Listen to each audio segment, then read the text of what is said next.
Hello बच्चों, let's read the question. The question says which of the following not occurs in anaphase 1 but occurs in anaphase 2? 1. Condensation of chromosomes. 2. Poleward movement of chromosomes. 3. Shortening of spindle fibers.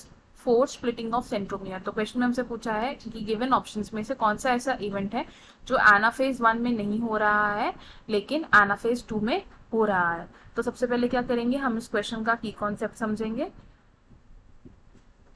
इस question में क्या की concept use हो रहा है? Meiosis. Meiosis क्या होता है? एक सेल डिवीजन साइकिल होती है और इस सेल डिवीजन में क्या होता है, जो पेरेंट सेल होता है, पेरेंट सेल ये क्या करता है, डिवाइड करता है इनटू 4 डॉटर सेल्स। अब मियोसिस में 2 स्टेजेस होते हैं जिन्हें हम क्या कहते हैं, meiosis 1 and meiosis 2। meiosis 1 के आगे 4 सब स्टेज होते हैं जिन्हें हम क्या कहते हैं, prophase 1, metaphase 1, anaphase 1 and telophase 1। Similarly meiosis 2 के 4 सब स्टेज क्या होते हैं, प्रोफेज 2, प्रोफेज 2, मेटाफेज 2, एनाफेज 2 और टीलोफेज 2। अब हम बात करेंगे एनाफेज 1 की और एनाफेज 2 की।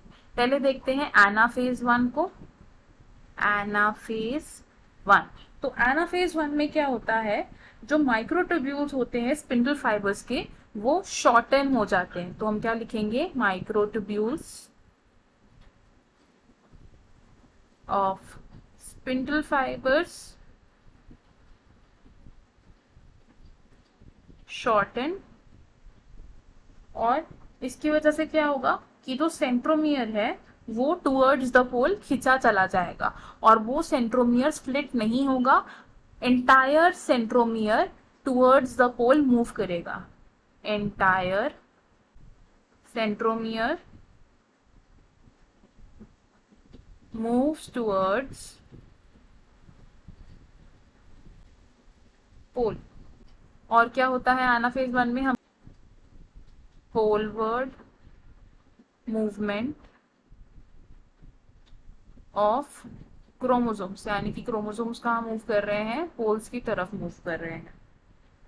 और एनाफेज 2 में क्या होता है, अब एनाफेज 2 में, एनाफेज 2 की शुरुआत होती है by splitting of centromere. Splitting of centromere. तो सेंट्रोमियर की स्प्लिटिंग हो गई तो इसका रिजल्ट क्या होगा कि जो सिस्टर क्रोमैटिड्स थे वो मूव करेंगे टू द ऑपोजिट पोल्स, क्योंकि सिस्टर क्रोमैटिड्स को किसने होल्ड किया हुआ था, सेंट्रोमियर ने होल्ड किया था। तो सेंट्रोमियर की स्प्लिटिंग से क्या रिजल्ट हुआ कि सिस्टर क्रोमैटिड्स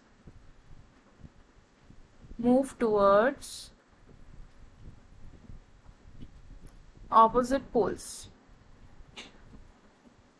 ऑपोजिट पोल्स। तो हमें हमारे क्वेश्चन का आंसर मिल गया। क्वेश्चन में हमें 4 ऑप्शंस दिए थे और पूछा था कि इनमें से कौन सा इवेंट एनाफेज 2 में होता है लेकिन एनाफेज 1 में नहीं होता। तो हमारा आंसर क्या होगा इसमें, ऑप्शन 4, यानी कि स्प्लिटिंग ऑफ सेंट्रोमियर। तो हम क्या लिखेंगे यहाँ पर, ऑप्शन 4 इज करेक्ट। अब देख लेते हैं बाकी ऑप्शंस क्यों इनकरेक्ट है। ऑप्शन 1 से कंडेंसेशन ऑफ क्रोमोसोम्स। तो कंडेंसेशन ऑफ क्रोमोसोम्स ना तो एनाफेज 1 में होती है ना ही एनाफेज 2 में होती है, तो इसलिए ऑप्शन रॉन्ग होगा। ऑप्शन 2 से पोलवर्ड मूवमेंट ऑफ क्रोमोसोम्स। तो पोलवर्ड मूवमेंट ऑफ क्रोमोसोम्स किसका पार्ट है, एनाफेज 1 का, तो इसलिए ऑप्शन भी रॉन्ग होगा। ऑप्शन 3 से शॉर्टनिंग ऑफ स्पिंडल फाइबर्स। तो शॉर्टनिंग ऑफ स्पिंडल फाइबर्स भी एनाफेज 1 में होती है, इसलिए ऑप्शन भी रॉन्ग होगा। एंड हमारा फाइनल और करेक्ट आंसर क्या होगा, ऑप्शन 4, यानी कि splitting of centromere. I hope you understood it well. All the best, thank you.